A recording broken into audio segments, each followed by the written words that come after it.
Mr. Mars got a chance to review the new Ford Bronco. We're waiting to hear what you got to say, Mike. I have to say, right up front, I got the most comments on this vehicle than any vehicle I've ever driven, including the Hellcats and stuff. I mean, people recognize this vehicle. It is so well done with this Heritage model. Now, this is the 2023 Ford Bronco.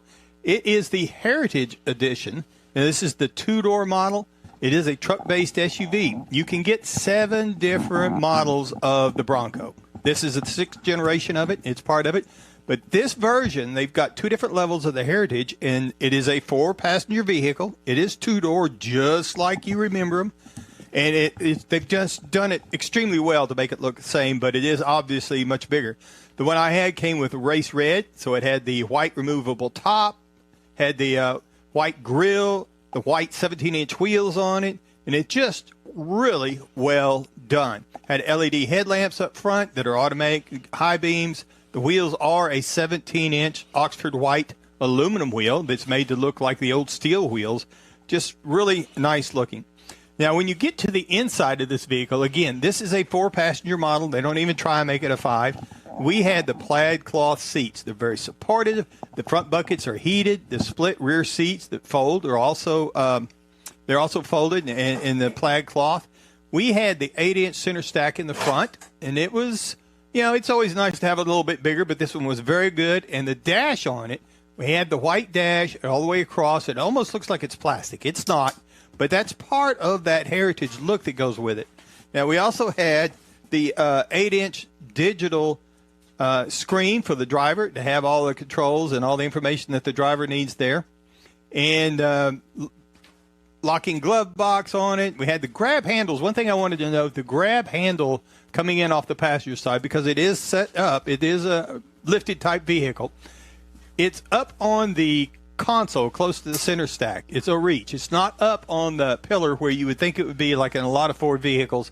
So my wife found it a little inconvenient. It worked, but it would have been so much easier and better if it had been up there on the pillar. Now, up under the hood, we had the 2.3-liter EcoBoost, 300 horsepower, 325 pound-feet of torque. Now, there is a V6 option that will get you 330 horsepower. Main thing about the V6 is the 415 pound-feet of torque. Now, I drove this. We were backed by a 7-speed manual transmission. I think it's got more than enough power to go any place you want. A manual transmission. When I first got in it, it was dark, and I wasn't looking, and I went down there, and I pushed on the brake, and I hit the start button, and it wouldn't start, and then I realized it was a manual. So I had to have the clutch, everything in. So it was very unusual to get into one that's new from the factory. So the EPA says you should be looking for 16 in the city, 18 on the highway, with combined about 17. I happened to get across 301.5 miles, 19.2 miles to the gallon in this thing. Bad. Mm-hmm. And I was very impressed with that. And like I say, it has more than enough power. I don't really know why you would want that. Did you rev it up to like 7,000 RPM before you shifted it? Nah. No point. I mean, that's not what that vehicle's made for. But I wish there was some place around here where we could do a little rock crawling or something. The only thing we got is a little mud and a little sand. And again, I don't know why you would want a V6 in this vehicle. I think the inline 4 has got plenty of power. Now, driving this vehicle out on the road, it's got a little bit of noise. It's got a removable hard top on it. The doors are where you can take them all off, so there's a little more road noise, but it's a little bit heavier. And it's bigger, I think, than a lot of its competitors. So it rides surprisingly well with those 17-inch, those big, tall tires on it. That part of that's because it's got an independent front suspension, which helps with the steering and everything. Now, the pricing on it. Now, this is the Heritage model that we had is based on a mid-trim level. There is another one that's based on the upper top-of-the-line model. It'll cost you another $20,000-$25,000. But the base model for a Bronco, according to the press kit, because the Monroney doesn't have any pricing on this vehicle, pre-production type vehicle, but from the press kit, $34,245 is where you can start on a Bronco. Now, the one we're driving, the Heritage model, starts at $44,305, which really surprised me for what I was driving.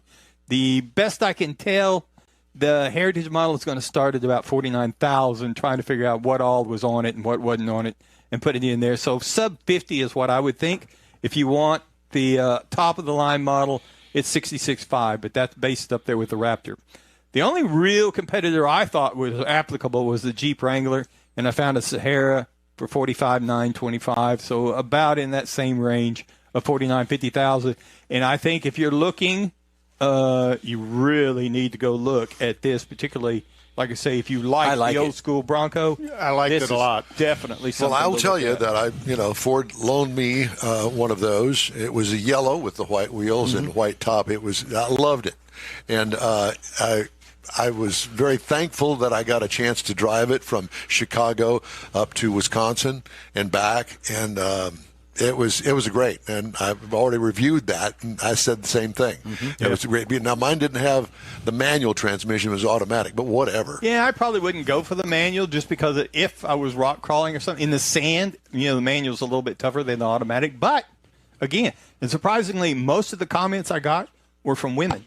I could hear windows down. I'd be going by left the grocery store. That, Mike. Oh, look at that Bronco. Mike. Hi, Mike. No, they were saying, isn't that Bronco Billy? Hey, this program is available 24/7 on iHeartRadio. Just look for In Wheel Time Car Talk. We also